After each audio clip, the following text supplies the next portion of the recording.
Vamos começar falando da vítima, que infelizmente não está mais entre nós, para que conte a sua própria história. O nome dela é Priscila Monique Laurindo. Ela era uma cabeleireira de 28 anos que vivia em Recife, mais precisamente no bairro do Zumbi, na zona oeste da cidade. Ela era mãe de 2 filhas pequenas, uma delas com apenas 10 meses na época dos fatos, e segundo a família, Priscila era uma mulher muito amorosa, muito dedicada, que colocava o coração em suas filhas e também no trabalho. Além disso, ela era uma mulher também muito bonita e independente. A Priscila estava em um relacionamento com o Jorge Bezerra da Silva, um homem de 30 anos, há algum tempo, que, segundo relatos, exercia um controle enorme sobre a vida dela. Os vizinhos descreveram que a Priscila parecia muito isolada, muitas vezes confinada dentro de casa. Ela tinha muito pouco contato com outras pessoas.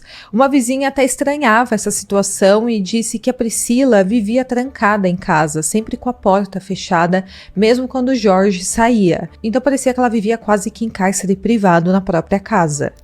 Curiosamente, não haviam brigas escandalosas que a vizinhança pudesse ouvir, mas, de certa forma, havia uma tensão perceptível naquela casa, um clima diferente, segundo essa vizinha. Esse isolamento é um sinal clássico em casos de abuso doméstico, quando a vítima é afastada de redes de apoio, ficando completamente vulnerável ao agressor. Uma pessoa abusiva, agressiva, ela sempre vai querer te afastar das pessoas que te fazem bem, para que assim você ache que só tem ela na sua vida.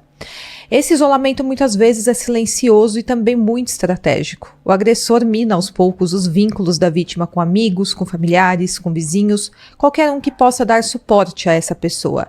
Ele enfraquece, de certa forma, o círculo social dela, para que no momento do ataque não haja ninguém por perto para impedir, nem para socorrer.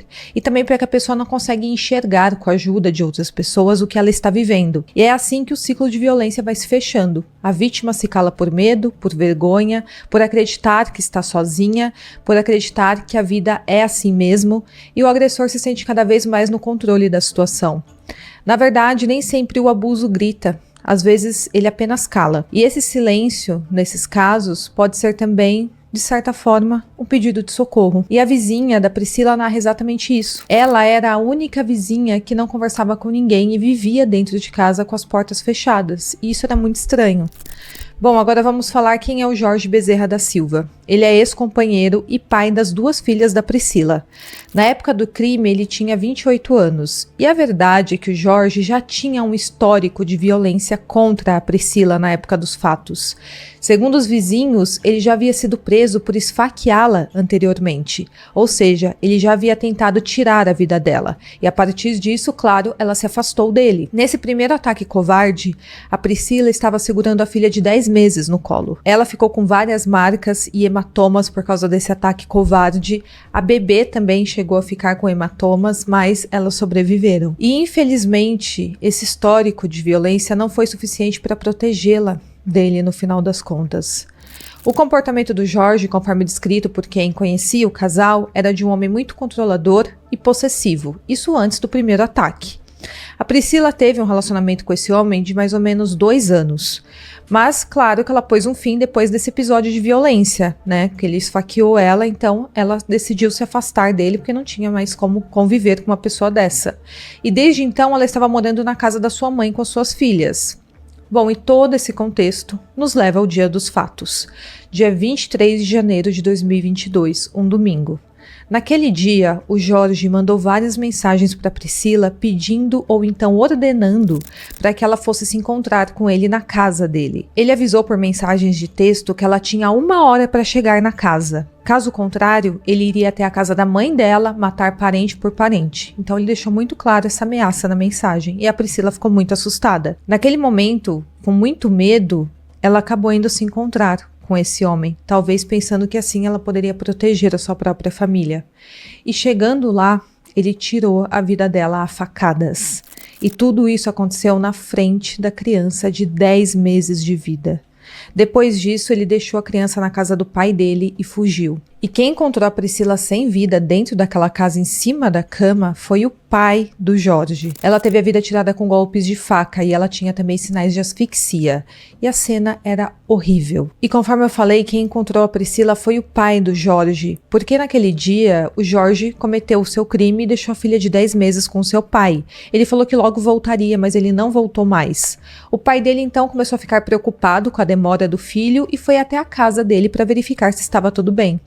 E ao entrar, ele não esperava, e ele se deparou com aquela cena terrível, a Priscila sem vida em cima de uma cama. A brutalidade desse crime mostra que foi movido por muita raiva e também desejo de vingança. O motivo do Jorge, conforme foi confirmado no tribunal posteriormente, era a recusa da Priscila em terminar o relacionamento. Ela havia voltado para a casa da mãe dela, tinha tentado se libertar daquele ciclo de abuso, mas infelizmente as ameaças do Jorge a colocaram novamente perto dele, a fizeram voltar para perto desse criminoso uma última vez. Claro que toda a família dela ficou devastada com a notícia e a sua mãe, a Josiane, falou sobre a dor insuportável de perder a filha, uma dor que persiste todos os dias. Bom, após a descoberta do corpo da Priscila, a Polícia Civil de Pernambuco iniciou uma investigação por meio do Departamento de Homicídios e Proteção à Pessoa e o Jorge, o principal suspeito, fugiu do local imediatamente após o crime. O Jorge, depois daquele primeiro ataque que ele fez contra a Priscila, que ela sobreviveu, ele já havia sido preso, mas ele foi solto para aguardar o julgamento em liberdade. E aí ele cometeu esse homicídio contra a Priscila. Bom, depois do homicídio por 8 meses, o Jorge conseguiu escapar, se escondendo no estado da Paraíba. Relatos posteriores revelaram que durante todo esse período, ele levava uma vida aparentemente despreocupada. Ele postava fotos nas redes sociais em Fernando de Noronha, ele fazia viagens, e para quem não sabe, Fernando de Noronha é um destino turístico muito famoso e um dos mais caros do Brasil. E esse comportamento descarado, enquanto a família da Priscila sofria com o crime contra a vida dela, era praticamente um tapa na cara deles, que buscavam justiça por ela. E é difícil até imaginar a audácia de alguém que, após cometer um crime tão horrível, conseguia agir como se nada tivesse acontecido. E ele não tinha medo de nada, aparentemente, e nem remorso.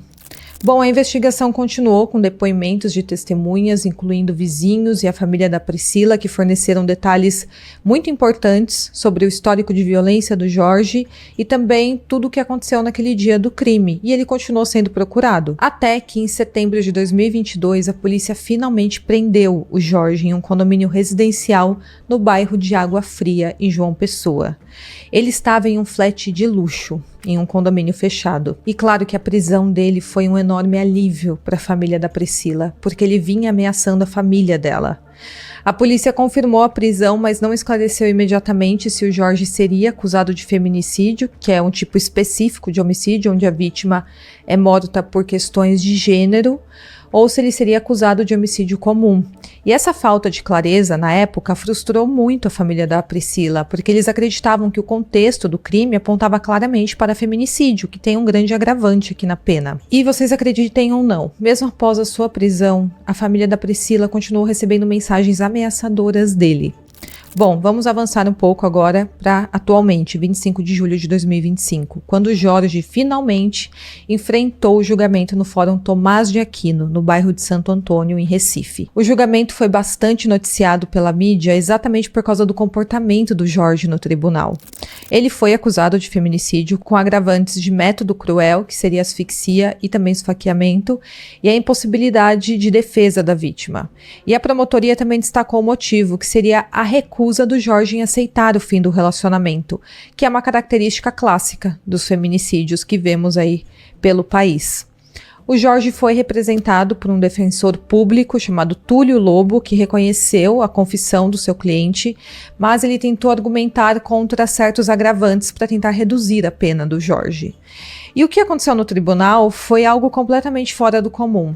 E não de uma forma positiva, claro, foi de uma forma muito negativa, que foi o comportamento do Jorge. Ele foi extremamente arrogante e desafiador, e ele corroborou a pessoa perigosa que ele é.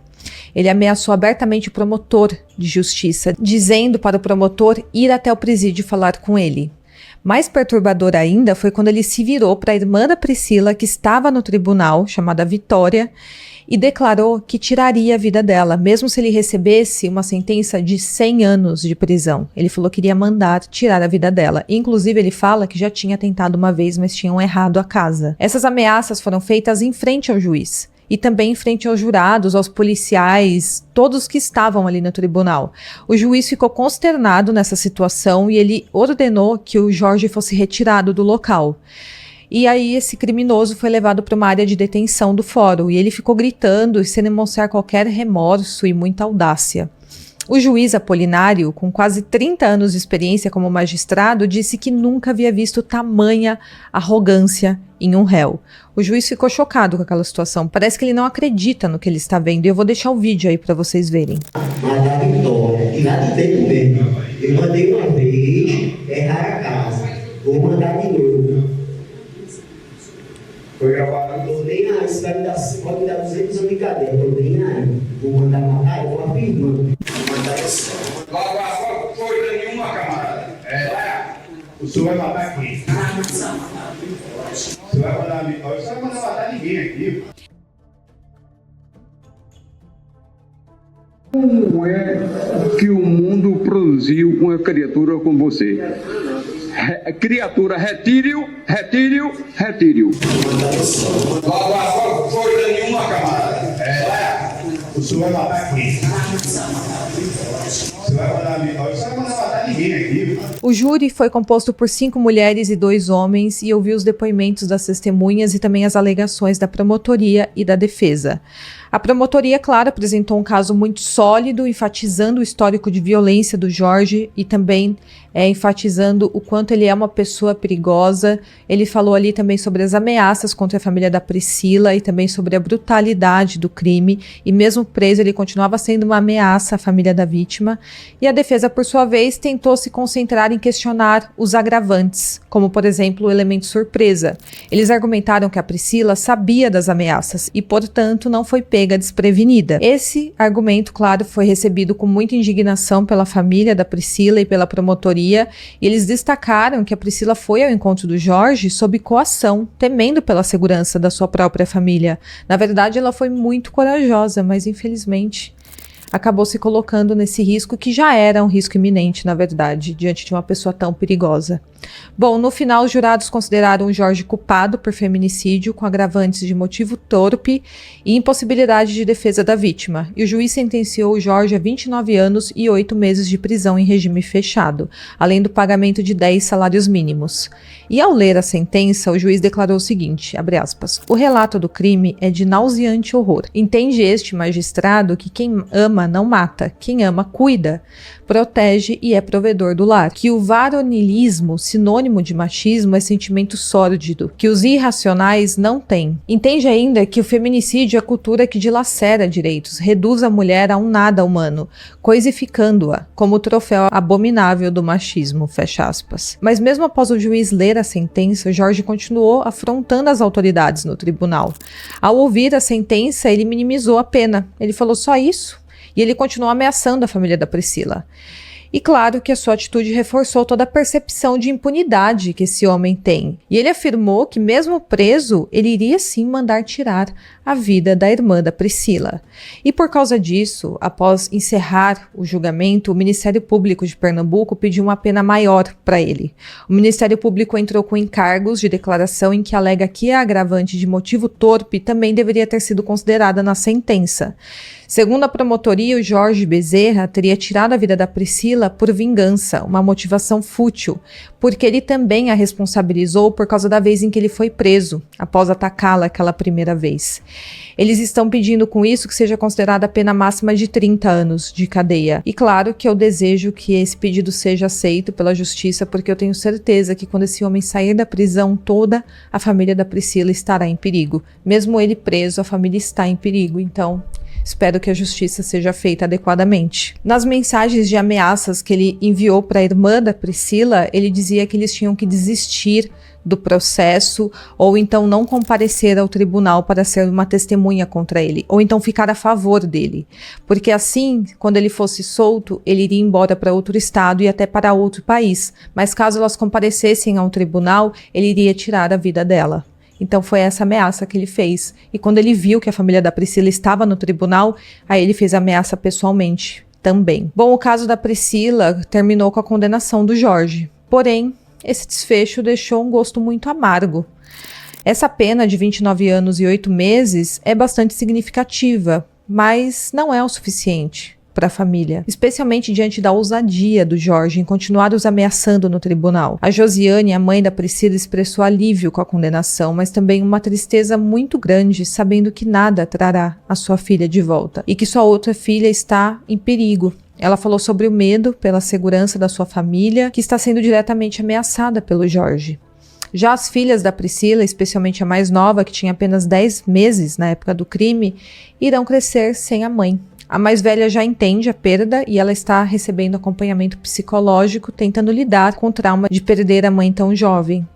A família, apesar da justiça ter sido feita, ainda vive a angústia de saber que o Jorge, com a possibilidade aí de progressão de regime, pode voltar às ruas em menos tempo do que a pena garante. Então, claro que ele será solto antes desses 29 anos de prisão. Bom, pessoal, eu só espero que o Ministério Público revise a pena e dê mais tempo, o máximo que der, para ele ficar preso. Seria ótimo que ele ficasse, para que a família da Priscila, assim, ficasse em segurança. Bom, pessoal, esse é o caso de hoje. Deixa aqui nos comentários se vocês viram esse vídeo nos noticiários que circulou o país inteiro, ele ameaçando o juiz, ameaçando o promotor, a família da vítima. Todo mundo ficou bastante consternado com essa situação, que é muito raro de ver alguém com tanta audácia assim diante do juiz. Deixa aqui nos comentários o que vocês acharam. Esse é mais um crime, infelizmente, em que um relacionamento se transforma em uma tragédia. E eu trouxe vários e vários essa semana, né? São casos até meio que parecidos. Bom, pessoal, esse é o caso de hoje. Espero que vocês tenham gostado e até o próximo vídeo.